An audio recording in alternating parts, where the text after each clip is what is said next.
So to talk about how to use food and to with the Hormone Symphony, it's Alisa Vitti.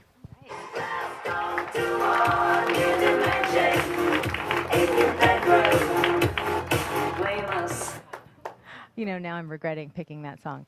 Okay.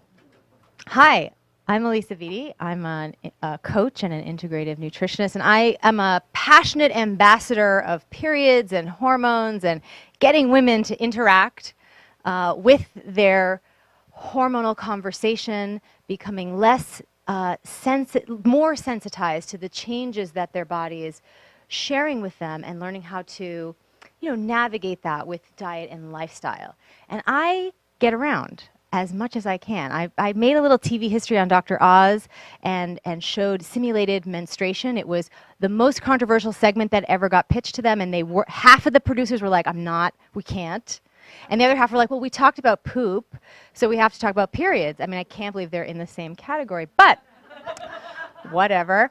So anyway, I got to go and talk about the different colors and what to look at before you flush to help you understand what might be happening with the relationship between estrogen and progesterone every month, and how you can, as an individual woman, start to navigate that conversation and not wait until you have bigger and bigger issues.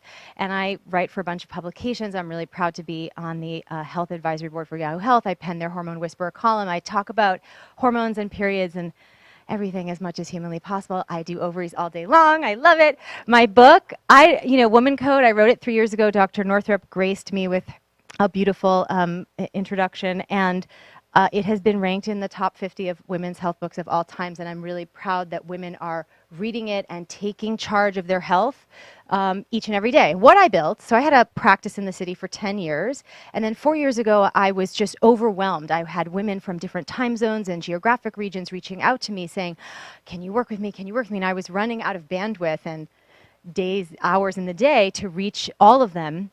So I raised a small angel round and built the world's first immersive client hormone interface. And so women can log into our system, go through our online program, learn basic endocrinology for the layperson, and how to engage their system with food as the primary therapy. Because what we see is that if it just stays sort of in this supplements only or synthetic hormones or even bioidentical hormones only conversation, that the patient tends to slide back into bad lifestyle and dietary choices that exacerbate their hormonal conditions. So we really need to get the patients excited about what food can do for them. And what's great about food as a primary therapy for hormonal imbalances is that the results are so profound and immediate that once you start feeling better, you keep doing it. You keep eating the foods that make you feel better. What's really also great is that we've been so well embraced by the medical community. So we're really fortunate to be able to partner with some of the top IVF centers in the nation, as well as functional medicine practitioners and their centers, to help leverage what we've put together for their patients. So that, because what we're doing is really rolling up our sleeves and getting into the nitty-gritty of food coaching. What do you do in between sessions, after all the thyroid testing, after all the IgG testing, after all the testing? What does it mean for you as the patient in the kitchen, when you're ordering food at a restaurant, when you're traveling, when you're living your life? How do you actually take this into your life? And this is what the hormonal sync system does for a woman. It really trains her on how to navigate all of that. And we have a really exciting forum where other health coaches can answer questions 24/7, and we have rich discussion from women in different parts of the world, offering their stories, sharing their experiences of not only living in hormonal chaos, but what it means to them to get back into hormonal flow by having food be their main support system. Here's what I've seen in 15 years of practice. This is a growing problem that's not gotten any better. In fact, it's getting worse. 20 million, and that's, I think, a conservative number, and this is just US information, are suffering with menstrual fertility and low libido issues. So these are women 25 to 45 struggling with this situation. The fertility issue is so enormous. I mean, it's more and more younger couples who are finding themselves in a position where they cannot do what is biologically natural for them to be doing without medical intervention. And even with the medical intervention, it is not working. So there's deeper issues going on. This statistic blew my mind. Did you know that $2 billion is lost in corporate America due to women taking sick days for cramps? Just cramps. We didn't talk about fibroids and PMDD and endometriosis, just cramps. Okay. Okay. Then the birth control pill conversation. If you don't know, I'm really proud to say that Ricky Lake and Abby Epstein are producing a new documentary called Sweetening the Pill, which I've recently been interviewed for. And we're going to be looking at this whole conversation. Is the pill the best ubiquitous treatment for hormonal conditions like polycystic ovarian syndrome, which I had, by the way? I used to be over 200 pounds, covered in cystic acne, not menstruating for a decade, and a student at Johns Hopkins wanting to become an OBGYN when all of this hormonal crisis hit for me. Was told I'd never get pregnant, got pregnant on the third try at advanced maternal age, have a baby, da-da-da-da-da. Okay. There's ways to get through, but you have to be committed to the food piece.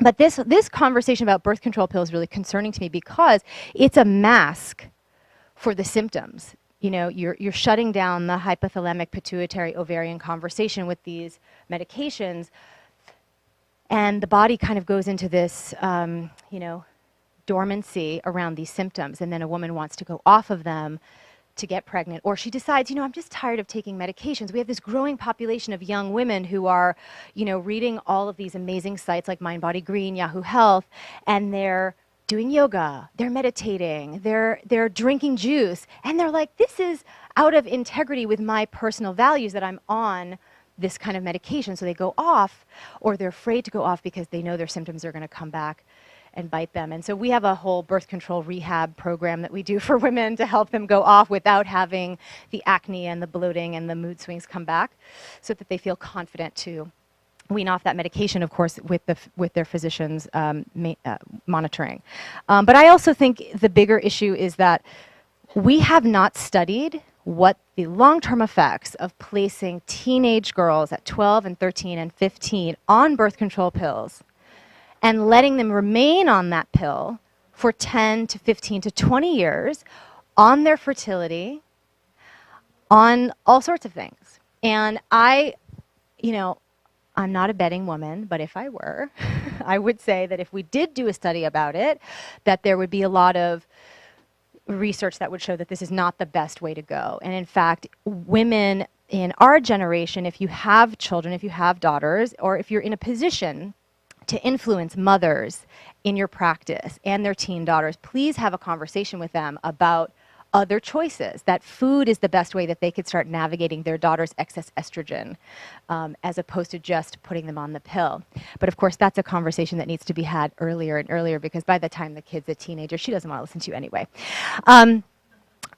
Dr. Vincent Pedre talked a lot about endocrine disruptors, so I'm not going to go into it too much, but, and you did an amazing job talking about it. I would say that, the issue for women these days is that our exposure is so vastly, there's a statement that I read earlier that our generation is exposed to more chemicals in a 30-day period than our grandparents' generation was exposed to their entire lifetime. My grandmother lived till she was 95 in perfect health. I developed an amazing conflagration of the worst of the PCOS symptomology by the time I was 18, 2 generations out. So it's, overexposure to the wheat products, sugar, chemicals in cleaning products at home, in your skincare, caffeine and sugar dependence, of course, medication, but also, and one of them got cut off, sorry, extreme dieting and exercise trends. There's so many women so desperate to change the way their body looks that they will do crazy things with food, like cut out all sort of food groups except for one in a desire to control their body, and they'll over-exercise. And so this creates a perfect storm of micronutrient deficiency, which of course makes them more vulnerable for hormonal problems.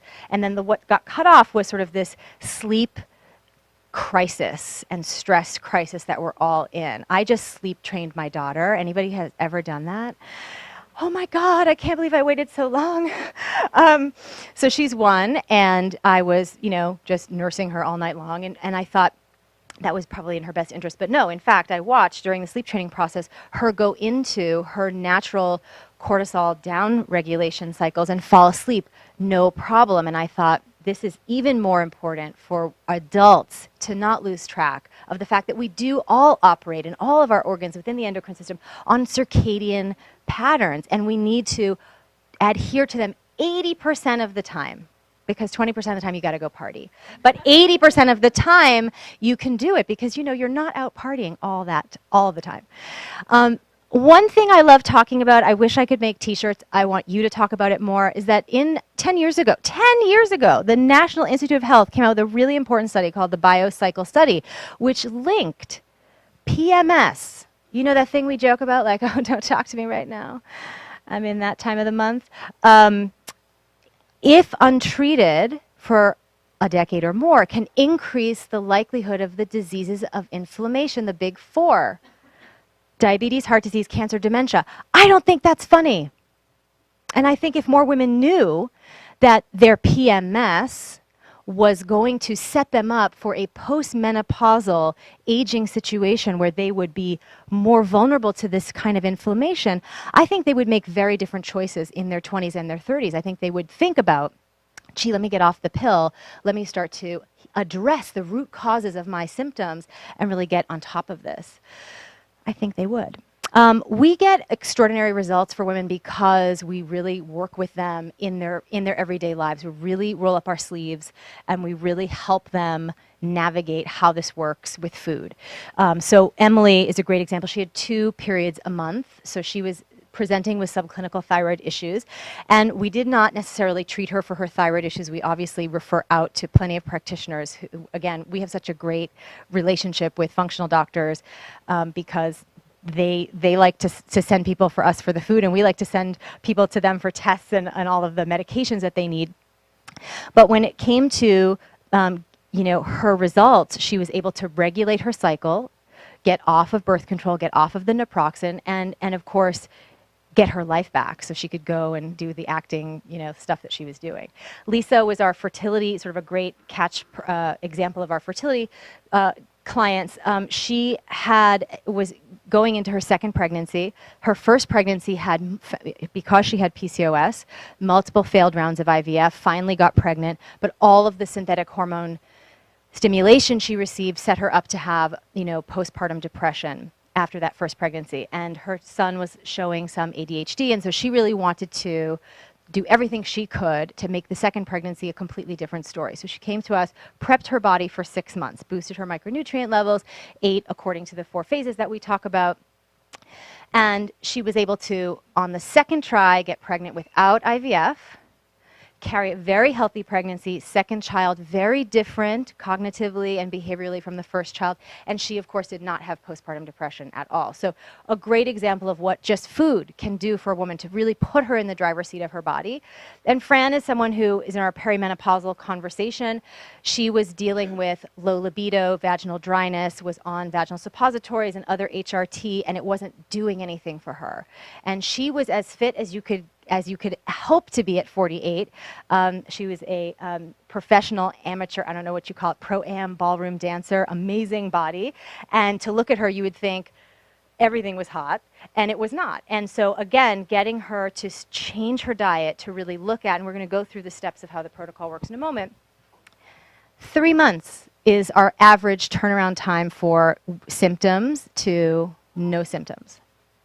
And of course, women lose weight, and their moods get better, and their cycles get regulated, and their blood sugar issues go away as well. It's pretty good. Okay, how does it work? Pretty straightforward. The protocol has 4 key parts. The first part is what I call the cleanup phase, which is where we really help the patient understand some of the key drivers of endocrine function, right? One of the big ones being blood sugar regulation. If that doesn't go well, the endocrine system isn't happy and not much else will go well in terms of hormonal balance. And then, of course, we talk about nourishing the adrenals and flushing cortisol because, again, we have this stress crisis and the sleep crisis and magnesium deficiency and all sorts of deficiencies that make our cortisol issues as bad as they are. And then in the third step of this first piece of the protocol, we improve the elimination. So yes, here we talk about poop a lot. Improve elimination and support the microbiome. So really, again, some of the great conversations you were talking about really getting them conscious of just how bad their microbiome or dysbiosis might be, sending them to a specialist if need be, but really doing some of the key basics. I mean, you'd be amazed with the majority of people coming to us with these issues just are missing some of the key basics of supporting their they're eating no prebiotics, they're not taking any fermented foods, and they're not doing anything that's helping their microbiome. So some of the just adding those in, just remarkable things for them. And then in the second piece of our protocol, this is sort of the maintenance piece. So I wrote about this in my book. There's a couple of really great easy charts that you can refer to in chapter 5 of Woman Code. But this is what we call the cycle syncing diet. So I'm going to break that down for you in a moment. But essentially, we have women eat, exercise, and organize their lifestyle around the 4 distinct patterns of hormones that they have each phase of the cycle. And what this provides for them, of course, is a framework for operating within their unique female system with the world and food and exercise, and gives them a routine that they can rely on so that they don't find themselves off track in any other way. Here are some examples of some of the specific foods that we really push hard on for the first half of the protocol, the cleanup phase. So for example, if we're working on someone's blood sugar stability, oftentimes it's just such a hard conversation just to get your patients to eat carbohydrates because women are terrified of carbohydrates and fat and anything that is food related. So, sweet potatoes and avocados are a great example of things that help stabilize the blood sugar. But, you'd be amazed at how many women are like, well, I'm just going to have some black tea and a fruit and, a trail, like a Larabar. And that makes them feel like they're in control because it's in a package they can open and it's one thing. But really, they're not doing themselves any hormonal favors with that kind of dietary mentality. Dealing with cortisol, we really look to do as much as we can to improve vitamin C levels, vitamin B5 levels, and so I love chickpeas and any kind of organic berry. Of course, organic food is a prerequisite for all of this.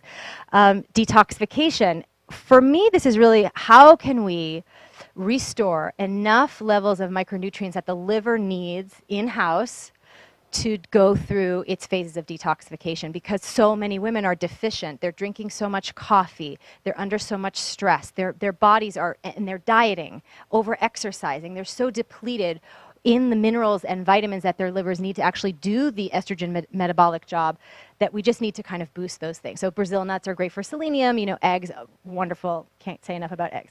Okay, thyroid. Again, we're talking about some basic support to help women navigate this from a very, lifestyle maintenance piece. So sea vegetables are great. Artichokes are great. Artichokes actually help the conversion of T4 to T3. So it's a really great thing to do if that's an issue for women. Just have them eat more of that less raw broccoli, less raw spinach, less raw kale, which is another issue when you're overjuicing all the time. You may inadvertently damage thyroid function that way. Microbiome, prebiotics in the form of sunchokes or Jerusalem artichokes, and sauerkraut, fermented sauerkraut, can't go wrong with that. Okay, then we move into this maintenance piece. So here are the 4 phases of the cycle. I know you all know that, but I can't tell you how many times I teach, and I'm like, okay, so what are the phases of the cycle? And people are like, ovulation and menstruation, and there's like just a blind spot for this conversation because women are not getting this information, unfortunately, in a ubiquitous enough way that they know where they are in their own cycle. So part of this is sort of the upregulation of this information. So we teach them, how do you know where you are in your cycle if you're not on the pill? How can you tell emotionally, physically? What are some of the cues to look out for? I mean, this is really like just basic navigation through the body. But beyond that, we get them to, and this was another part of the fun segment I did on Dr. Oz, we get them to eat specific foods that really do a couple of things. One, improve estrogen metabolism throughout the 4 phases of the cycle, especially where estrogen is peaking, which is primarily the ovulatory phase and the luteal phase in different levels. And some of this is based on traditional Chinese medicine, but kind of with my, functional nutrition understanding. And so, but the other thing that it does is it also helps promote progesterone production as well, which is another issue that we see why younger and younger women are dealing with so many of these issues with fertility and low libido and things that you would normally not have seen in your practice until she was 45 or older. We're now seeing women at 25 presenting with, has a lot to do with this estrogen elevation and low levels of progesterone production. So eating in this way actually really helps a woman get a broad spectrum of the foods that help with all of the aspects of the endocrine function, as well as estrogen metabolism, as well as progesterone production, and allows her to, again, have anchors in where she's at in the cycle. And energetically, too, we talk about energy medicine. The first half of the cycle is a lighter, more energized time of a woman's month, right? She has more testosterone in the ovulatory phase. She has lower levels of estrogen in the follicular phase. So she's feeling more buoyant. And so it makes sense that you would do better on lighter foods, raw foods, the first half of the cycle. Your body's more able to assimilate nutrients that way. Second half of the cycle, there's a tremendous amount of effort being put into progesterone production in the luteal phase. And you start to have a decline in testosterone. So that boot camp class you went to, in your ovulatory phase, which you sailed out of on cloud 9, in the second half of the luteal phase, you're praying to God is ending anytime in the next 5 minutes. And that's an important conversation to have beyond the food, because we women think we should be performing at the same level every single day. But our bodies are cyclical in nature, and we need a lifestyle and a diet that honors what's physiologically happening to us. It's not like we're just, this is a nice idea. This is actually what's going on. And so it would be really great if more and more women could really start to align with that rhythm, because it reduces friction in the body's overall performance, especially around adrenal health. I see this over and over again, that a missing link for adrenal health in women is cycle syncing their exercise schedule, really making sure that they're doing that high intensity workout in the first half and more yoga, Pilates, walking in the second half, not because they can't do it, but because we're talking about reducing stress on the adrenals while they're healing from PCOS, fibroids, infertility, etc. Okay.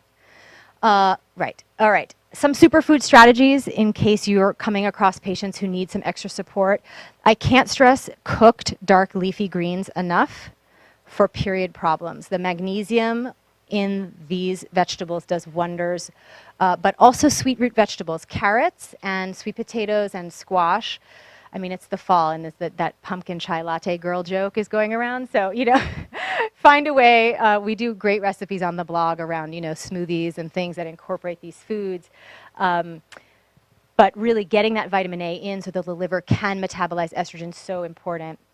Again, we try to work with women where they're at. So if they like juices and they're going to get that on a regular basis, do something that's going to support, your cycle, especially, leading up to the luteal phase. Something like cilantro especially has great liver detoxifying effects. Reducing, I would say, is a gentle, what I really mean is eliminating soy products. But, I have to be sort of politically correct. And what if your patient is vegan? No problem. There are so many great vegan sources of protein that are not soy-based that you really want to encourage them to stay away from soy. If they're estrogen dominant, yes, a little bit of fermented soy will help, but that's not what people are eating. Who do you know goes out of their way to eat natto? I do, but they don't, right? So, a little bit of fermented miso, a little bit of soy sauce is okay, but really the problem is that people are doing tofu, they're doing soy milk, they're doing soy ice cream, soy yogurt, and it's too much on their system, and it's adding to the estrogen overload in their system. And then, of course, getting them to change their products, which is, that's a whole beauty conversation. But, love makeup, and I use all green, organic, non-endocrine disruptive makeup. And nail polish, 7 free, not 5 free. 5 free is not good enough. You know, you have to go and really do your work. But I think women are excited to try these new things as long as they make them look good. Fertility Superfood Strategies. You know, the studies are in that food affects fertility. So if someone is coming to you with fertility challenges, you really want to be talking to them about what are you eating on a day-to-day basis. Avocado, 3 avocados a week has been shown to increase the success rates of IVF by 3.5 times. So if your patient is dealing with not getting pregnant and they're not eating avocados every day, twice a day, you might want to encourage that. Turmeric, for women who have things like congestion in the uterus, what does that mean? Heavy clotting, periods, fibroids, dark menstruation. Turmeric is great. It's a drying, warming herb that can really help dispel that dampness in the uterus and really help promote a healthier flow, which is good for implantation. Cinnamon helps restore ovulatory cycles. Buckwheat, for my PCOS girls, rich in D-chiroinositol, also helps with ovulation regulation. Eggs, royal jelly, these are just some of the basics. Sex drive. Again, this is now for every decade, but it's an adrenal conversation. So B5, all the Bs. Women are so deficient in B vitamins. Get all your patients on a B100 complex. I'm sure you're doing that. Do it. Caffeine. I go around and say these very unpopular things. Michelle knows. Don't drink coffee. It's so hard. It's the national drug of choice. I think it's a gateway drug. I really do. Although you could argue caffeine and sugar, they're both gateway drugs to a life of, you know, eventual disease state in the body. So it's just not worth it, especially for women. Yes, there are some studies that say that caffeine can be beneficial, but those studies are mainly for men. And for women, this is just more problematic for our endocrine regulation. So I stay away from it, especially when it comes to sex drive. And then the exercising according to your cycle is so critical because, again, you're reducing that stress on the adrenals, and that makes a huge, huge impact. All right, last slide is just some super plants that I love for regulating some of the functionality of the endocrine system. Berberine, cinnamon for insulin, ashwagandha and holy basil for cortisol, milk thistle and cilantro for the liver, and Vitex and evening primrose oil for the pituitary gland, which, you know, of course, if you're dealing with any hormonal issue, you have to look and see what the pituitary function is doing. So, you know, I'm so happy to talk to any of you who are dealing with patients who suffer from hormonal issues and find ways that we can support your practice with our food training program for your patients. But also, I would just encourage you as physicians to test, do more tests. The women are so desperate to just be validated that they're bouncing around from practitioner to practitioner. In fact, there's a statistic that has been out that health insurance companies lose about $5,000 per woman per year because she is moving from different doctor to try to find out why she doesn't feel right. And she can't put her finger on it because we don't really have the vocabulary about our own physical experiences. And so, you know, keep doing tests. But then the other side of that is to just change the expectation with these women. Change that conversation that there is everything that they could be doing between visits with you with food. That every meal, everyday practice is just as important as their yoga practice, their meditation practice. This is what will regulate their hormones overall and make them feel great all month long, which is, by design, how we should feel. I'm Alisa. I love hormones. Thank you so much. Thanks so much for watching, and for more great clips like this, please subscribe to our YouTube channel. I've created a special free video just for you. It's called the 5 Steps to Becoming a Leader in Your Wellness Community, and it'll give you some of the starting points on how to position yourself as the leader in your zip code of your health community. All you have to do is click on the link below.